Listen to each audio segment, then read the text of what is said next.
तो guys welcome back my new blog. तपाईँलाई स्वागत छ फेरि मेरो नयाँ ब्लगमा। यो चाहिँ हो मेरो छोटो र मिठो सानो ब्लग। अनि अहिले चाहिँ म घाँस काट्न गइरहेको छु।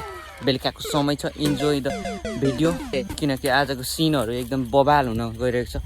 भन्दाखेरि चाहिँ किन भन्दा चाहिँ मौसम चाहिँ यस्तो दामी छ होइन। आज मौसमले एकदम दामी रूप देखाएर खान चिटिक्कै परेको।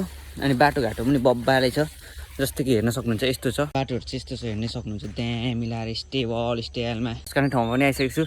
खास गरी म घाँस चाहिँ के काट्न आँटेको भन्दाखेरि खोले लट्टे। मैले घाँस चाहिँ अघि नै एक डोको पुऱ्याइसकेको चट्टा लाएर। अब चाहिँ मेरो चाहिँ खोले काट्ने पाली हो नि त, अब खोले काट्नुपर्ने हुन्छ।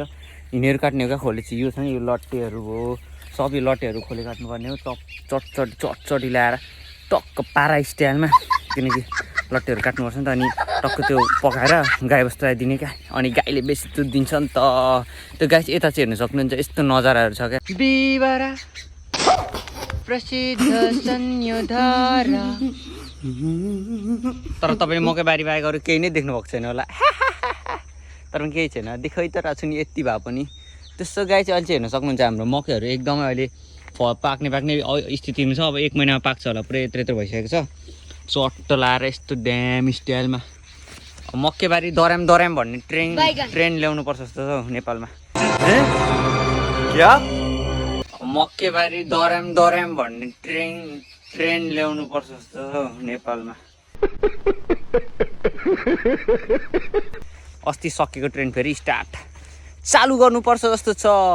अब म चाहिँ यति नै भन्छु होइन। अब टक्क लाएर म चाहिँ घाँस ग्रम काट्छु। गाइस तपाईँहरूलाई म एउटा चिज देखाउँछु ल।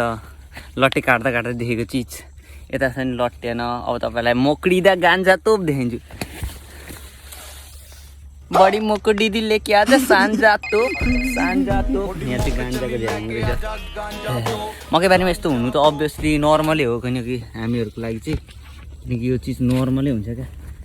मकैबारीमा चाहिँ अफकोर्स हुन्छ नै, जसको पनि मकैबारीमा।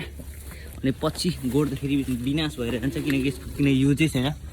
हामी नर्मल मान्छेको लागि, त्यो तोपसोप हान्नेहरूको लागि मात्रै काम आउने हो क्या यस्तो चिज। तर कसैले चाहिँ यस्तो चिज नहान्नु होला है, स्वास्थ्यको लागि हानिकारक। मैले सिकाइराख्नु पर्ने पनि हुँदैन, तपाईँहरूलाई थाहा नै भएको कुरा हो। चट्ट लाएर अब छोटो लट्टे चाहिँ काट्छु म। अब बाहिर छेउछेउमा त रहेन, अब भित्र जाँदैछु म। यस्तो घारीतिर मकैबारी लट्टे खोज्नु, भारी नपुगाइकन घर गयो भने त धुल खाइहाल्छु।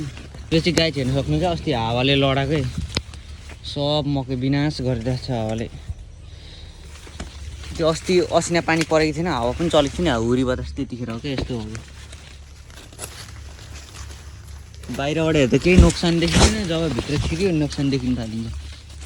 गाह्रो छ, खतरा भेटेँ गाई चाहिँ मैले, खतरा।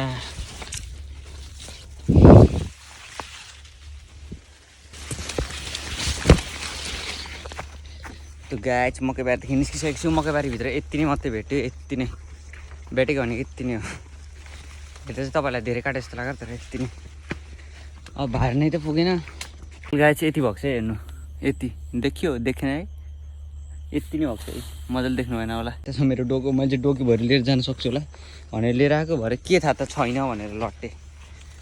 डोकोको अलिकति पनि भएन। सो गाई चाहिँ मैले चाहिँ गाईको लागि खोले काटिसकेको छु। यति धेर त काट्न सकिनँ, जति थियो त्यति नै काटिदिएको। रात पनि परिसक्यो, अब घर लाग्दै क्या। चट्ट लाएर अब मम्मीले के भनिदिन्छ पनि थाहा भएन। त्यो चाहिँ त म घरमा आइसकेको छु। त्यो गाई खोले चाहिँ यति नै भयो।